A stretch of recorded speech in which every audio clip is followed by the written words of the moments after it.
also holding the 3rd Chief Justice Forum on Environmental Law, as well as the 3rd General Conference of the Africa Judicial Education Network on Environmental Law.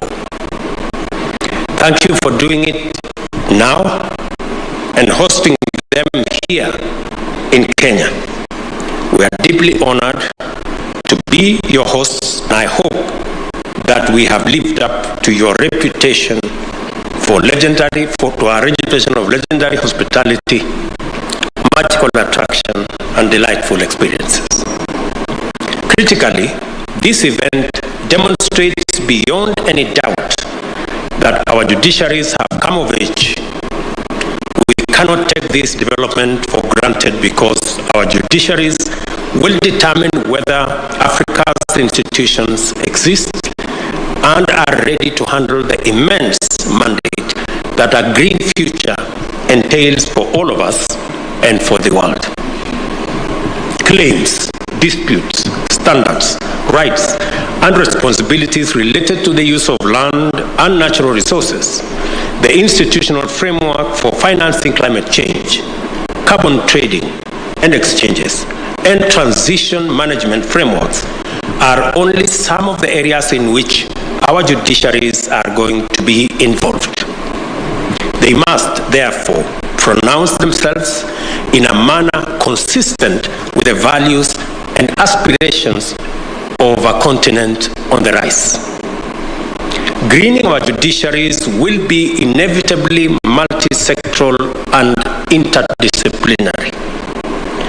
Beyond local and international human rights, constitutional environment, trade and economic law, our judiciaries must be exposed to diverse fields such as ecology, economics, agriculture, food systems, trade and finance, carbon markets, energy, and infrastructure, just to mention a few.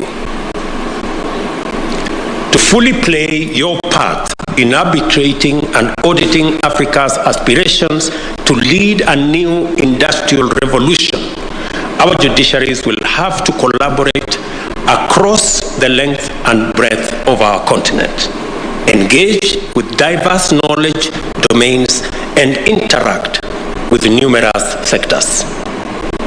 They should also formulate a unified understanding of sustainability as the guarantor of prosperity, peace and security, ecological integrity, and human well-being.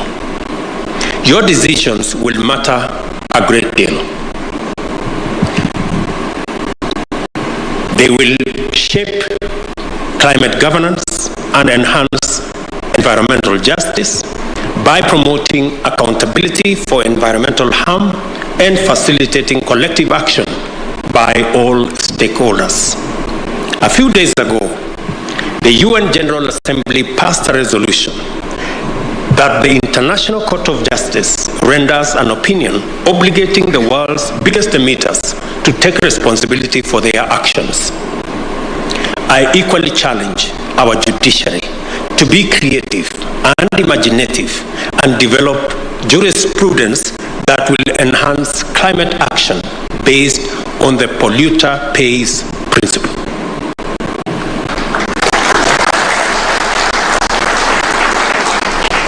You must not underestimate your capacity because it leads to positive change. I agree with our Chief Justice's statement that our judiciary should not be left behind in this fight for our. I therefore urge you to intensify your conscious place in this historic moment and take a decision to have your voices heard for the sake of our generations and the generations yet to be born. You are here to contribute a chapter to the world's history. I encourage you to proceed and write a fresh chapter of African resilience, sustainability, and global leadership in a new green industrial age.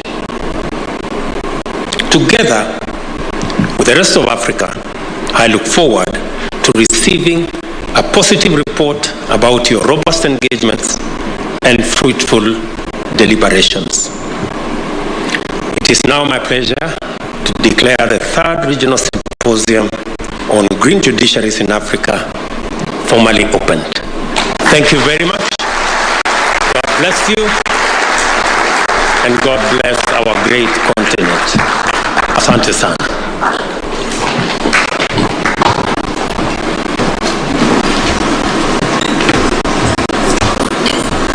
Can we just have one more warm applause for our President, Your Excellency? Thank you for those wonderful words. We only have two things we'd like to do. That was His Excellency, the President.